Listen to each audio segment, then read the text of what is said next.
नमस्कार. संघर्ष वृत्तवाहिनीमध्ये आपलं स्वागत.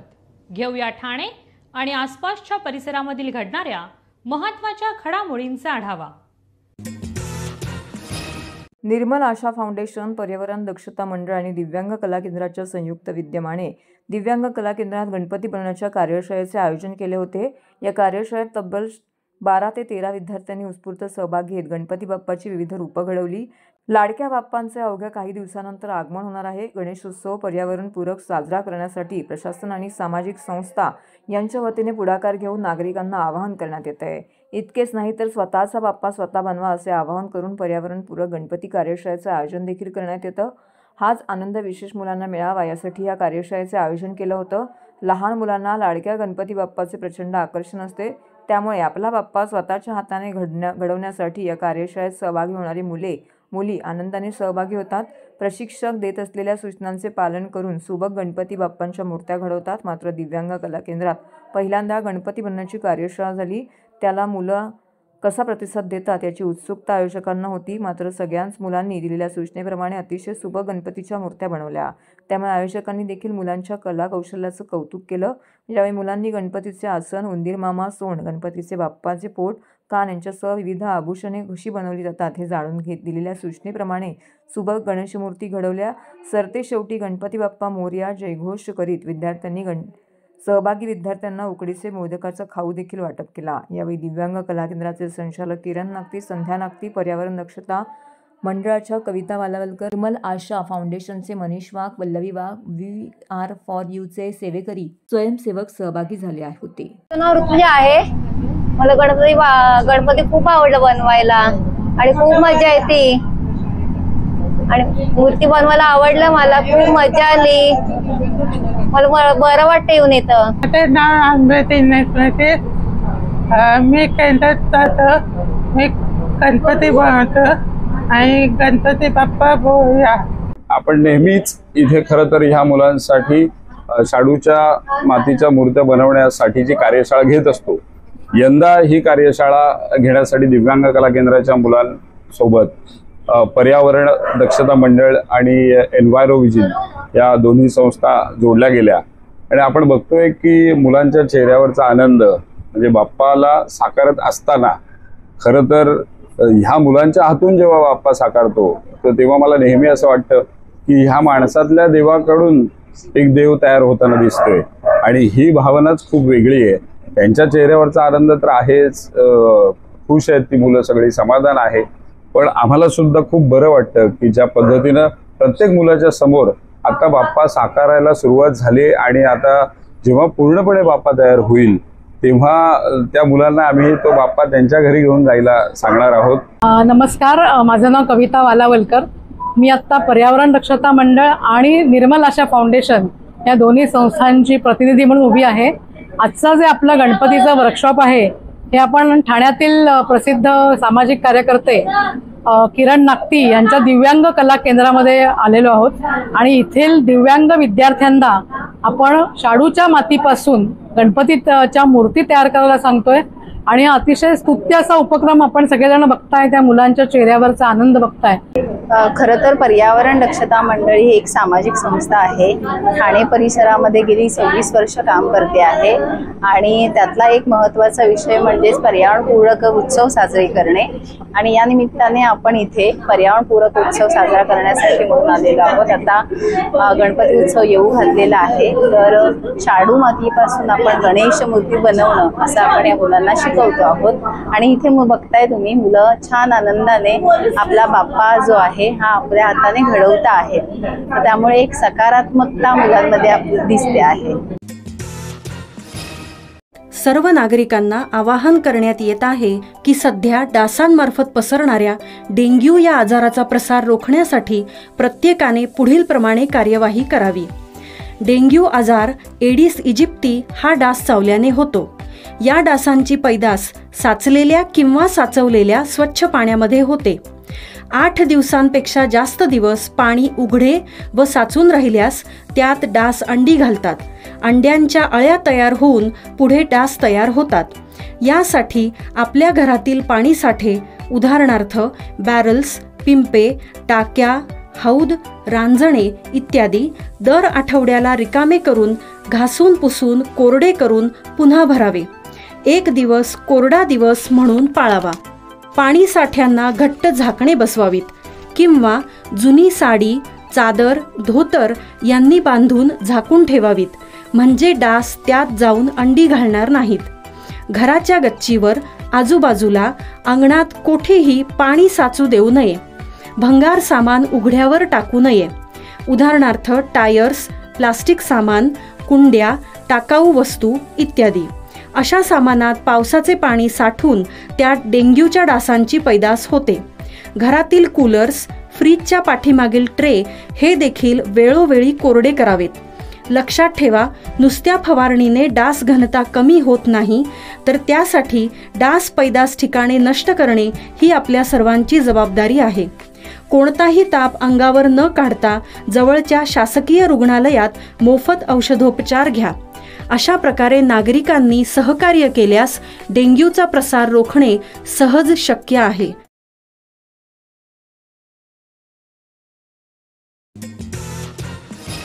कनोजिया युवा शक्ती फाउंडेशन आयोजित लॉन्ड्री व्यवसाय दरपत्रक प्रशासन समारोह ठाणे कोर्टनाका येथील टाउन हॉलमध्ये नुकताच संपन्न झाला. या कार्यक्रमामध्ये प्रमुख अतिथी म्हणून संतोष कडू, संरक्षक सुशील कारखानीत, संरक्षक महेंद्र जाधव, प्रमुख सल्लागार दत्ता घाडगे, प्रमुख सल्लागार अजय पासी आणि महेंद्र कनोजिया यांच्या ठाणे जिल्हाध्यक्षांची उपस्थिती लाभली. या कार्यक्रमामध्ये लॉन्ड्री व्यावसायिक मोठ्या संख्येने उपस्थित होते. सर्व लॉन्ड्री चालक मालक कामगारांना रेट कार्ड वितरित करण्यात आले. दत्ता घाडगे यावेळी म्हणाले की धोबी व्यवसाय हा एक पारंपरिक व्यवसाय आहे आणि समाजाची भूमिका एक समाजसेवक म्हणून आहे. जर या व्यवसायातील सर्व लोक एकत्र येतील तर समाजाची सामाजिक आर्थिक प्रगती नक्कीच होईल. हा एक महत्त्वपूर्ण संदेश आहे जो धोबी समाजाला एकजूट होण्यासाठी आणि समाजाच्या प्रगतीसाठी काम करण्यासाठी प्रेरित करतो.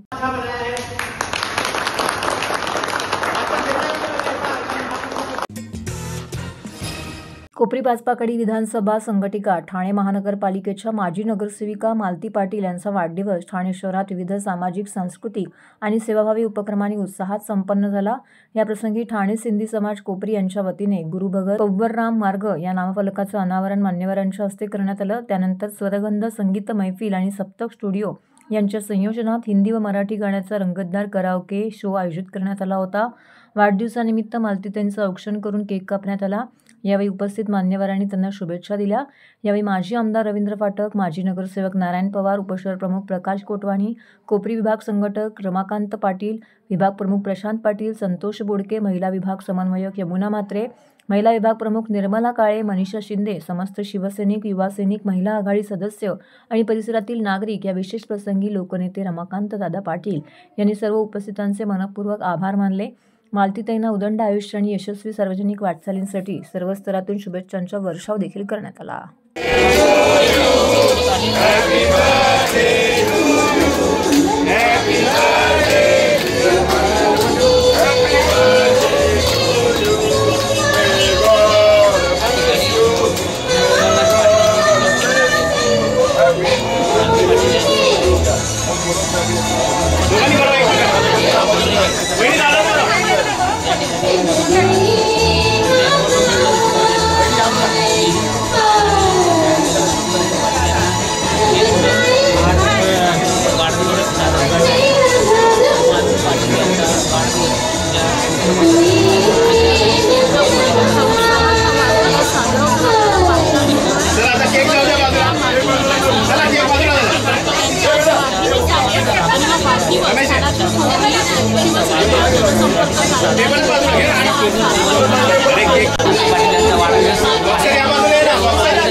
पाटीलांना शुभेच्छा देण्यासाठी या ठिकाणी आलेले आहे.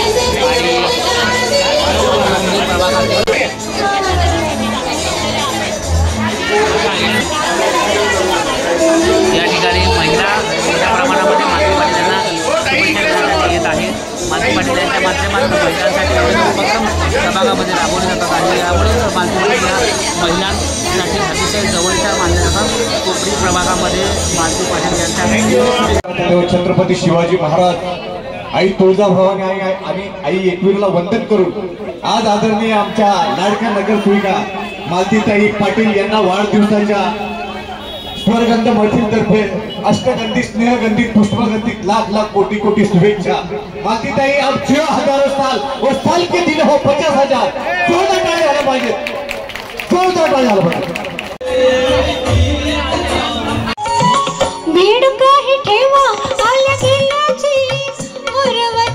आज 1982 ते 83च्या दरम्यानमध्ये या ठिकाणी एक नामफलक लागलं होतं आणि कसं जुनं पुराण नामफलक होतं।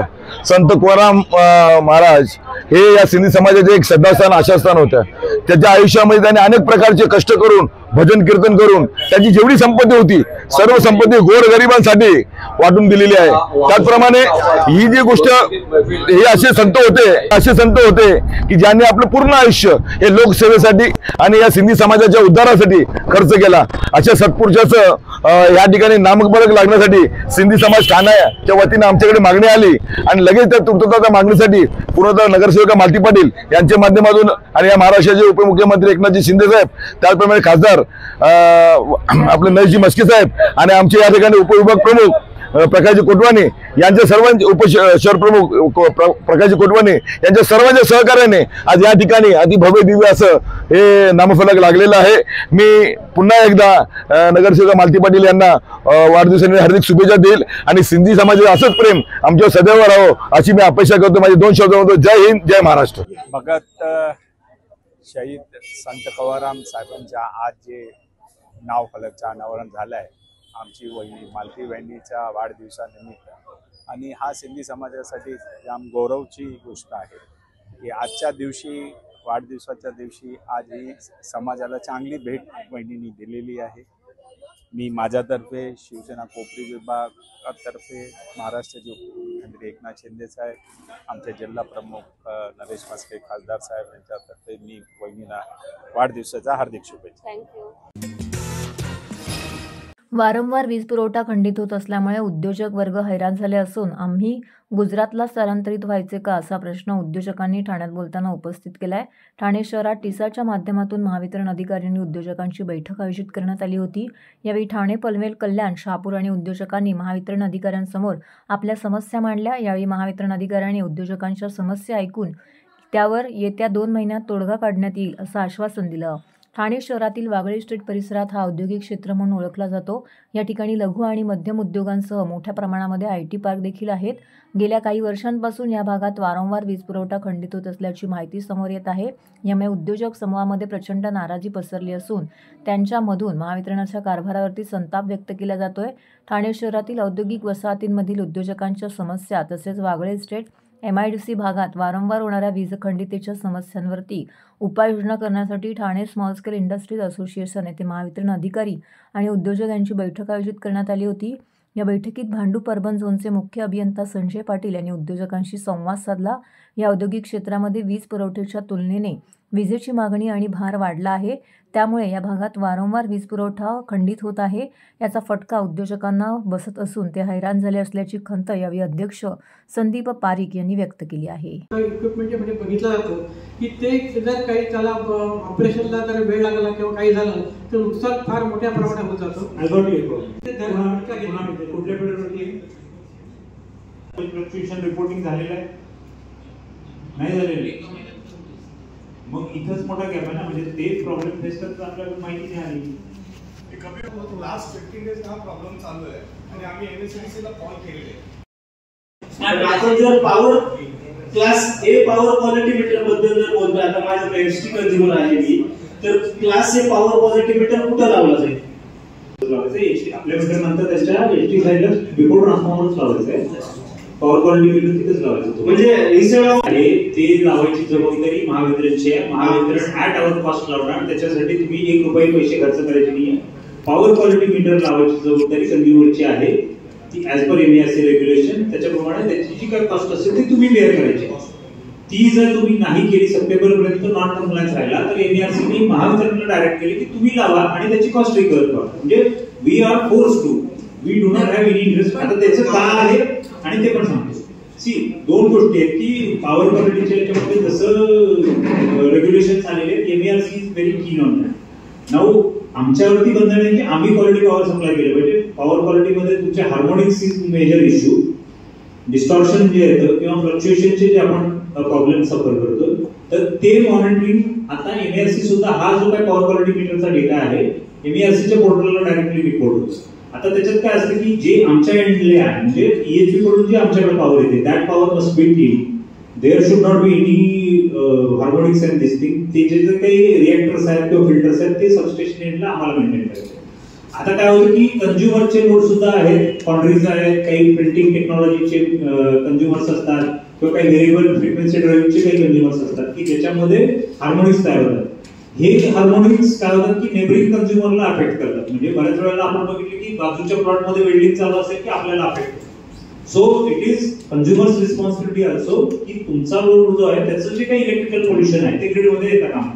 म्हणून मग एमएआरसीनी तो थर्ड पार्टी सर्वे करून त्यांनी काही डेसिग्नेटेड कंझ्युमर्स आणि काही सर्टन लोडच्या अभावचे जे आहेत हे अक्रॉस महाराष्ट्रात जवळपास 500-600 कंझ्युमर्सचा सर्वे करून त्यांनी ती कॅटेगरीज डिफाईन केलेल्या आहेत आणि त्याच्या बेसिसवरती त्यांनी पॉवर क्वालिटी मीटर इन्स्टॉल करायचे. मग जर कंझ्युमरच्या इन्स्टॉलेशन मधून ग्रीडमध्ये जर हे येणार असेल that there will be a notice to the consumer to correct. If that no consumer is not correcting and because of his pollution other consumers are suffering, he will be imposed with the penalty. भौगोलिकदृष्ट्या आव्हानात्मक असलेल्या ठाणे जिल्ह्याच्या गरजा ओळखून अभिनव उपक्रम आणि योजना राबवण्यात येतील असं प्रतिपादन नवनियुक्त ठाणे जिल्हाधिकारी श्री कृष्णनाथ पांचाळ यांनी केलंय. पांचाळ यांनी मावळते जिल्हाधिकारी अशोक शिंगारे यांच्याकडून पदभार स्वीकारला. त्यानंतर पत्रकारांशी संवाद देखील साधलाय. ठाणे जिल्ह्यातील विविध भागात शासनाचे महत्त्वाकांक्षी प्रकल्प राबवण्यात येत आहेत. हे प्रकल्प राबवत असताना जमीन हस्तांतरणाचा विषय महत्त्वाचा असून त्यावरती काम करण्यात येईल. तसेच जिल्ह्यातील शिक्षण, आरोग्य आणि महिला बालकल्याण विभाग त्याचबरोबर नागरी सुविधा यासाठी मागील अनुभवावरून काही उपक्रम हाती घेण्यात येणार आहेत असल्याचं देखील जिल्हाधिकारी डॉक्टर श्रीकृष्णनाथ पांचाळ यांनी यावेळी सांगितलं. ठाणे जिल्ह्यात शहरी व ग्रामीण भाग असून त्याचे काही प्रश्न आहेत, त्यानुसार नियोजन करणार आहे. शासनाने दिलेली ही माझ्यासाठी संधी आहे अशा भावना पांचाळ यांनी व्यक्त केल्या आहेत. शासनाच्या योजना प्रभावीपणे राबवताना त्यांना कुठल्याही प्रकारचा त्रास होणार नाही याची दक्षता देखील घेण्यात येणार आहे. पारदर्शक प्रशासन देण्याचा माझा नक्कीच प्रयत्न असणार असल्याचं देखील त्यांनी सांगितलंय. जालन्यामध्ये मागील 2 वर्ष मी जिल्हाधिकारी म्हणून काम केलं आहे. तिथला अनुभव घेऊन मी प्रशासन उत्तम पद्धतीने करेन. त्याचवेळी येथील लोकप्रतिनिधींच्या अपेक्षांची सांगड देखील नियोजित योजना आणि विकासांशी घालण्यात येईल असा विश्वास पांचाळ यांनी व्यक्त केला आहे. पांचाळ हे 2016च्या बॅचचे IAS अधिकारी असून ते लातूर जिल्ह्यातील उदगीर येथील रहिवासी आहेत. त्यांचे शिक्षण MBBS शासकीय वैद्यकीय महाविद्यालय sir JJ group of hospital Mumbai येथे झालं आहे. यवतमाळ येथील कार्यशाळेमध्ये जिल्हा परिषदेस यशवंतराव चव्हाण पंचायत राज पुरस्काराचे राज्यस्तरीय प्रथम पारितोषिक मिळाले. तसेच महिला बालविकास विभागांतर्गत आरंभ ही योजना यशस्वीपणे राबवल्यामुळे त्या योजनेचे राज्यस्तरीय प्रथम पारितोषिक मिळालं. कोविड काळात मिशन कायाकल्प राबवून ग्रामीण रुग्णालयात प्राथमिक आरोग्य केंद्र, उपआरोग्य केंद्रामध्ये सुधारणा केली. मुख्यमंत्री 100 दिवस कार्यक्रमामध्ये विभाग स्तरावरती जालना जिल्ह्याची निवड झाली होती. तसेच जालना जिल्ह्यामध्ये रेशीम कौशल्य विकास आणि कृषी प्रक्रिया क्षेत्रात भरीव काम केलं आहे.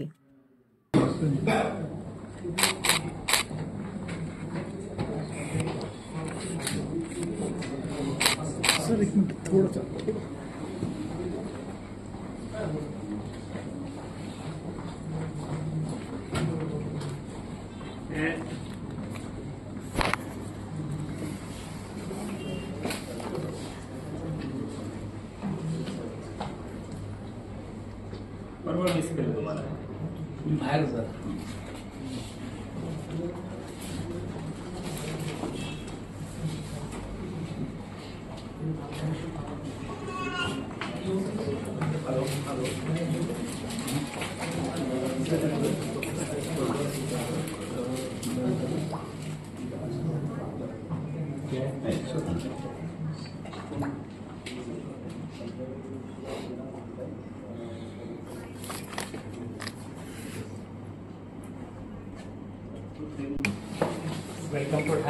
सर सर सर जरा खाली एक मिनट सर.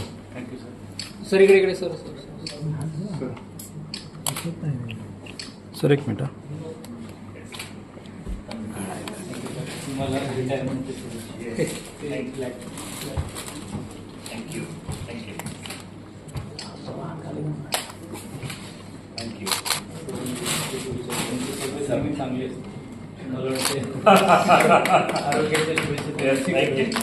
सर एक मिनट सर.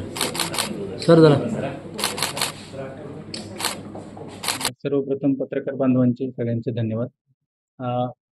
ठाणे जिल्हा हा भौगोलिकदृष्ट्या त्याच पद्धतीने विविध आव्हानात्मक गोष्टी ठाणे जिल्ह्यामध्ये आहेत. शहरी भाग आहे, त्याच पद्धतीने ग्रामीण भाग देखील आहे, ग्रामपंचायत देखील आहेत ज्या पेसा एरियामधल्या आहेत. त्या दृष्टीने सर्वांगीण ज्या जिल्ह्याचे प्रश्न आहेत आणि शासनाचे काही महत्त्वाकांक्षी प्रकल्प ठाणे जिल्ह्यातून होत आहेत, त्याच्यामध्ये लँड ॲक्विजिशनचे काही इश्यू आहेत. तर एकंदरीत जे सर्व विषय आहेत तर त्या सर्व विषयांवरती काम करण्याचा प्रयत्न असेल.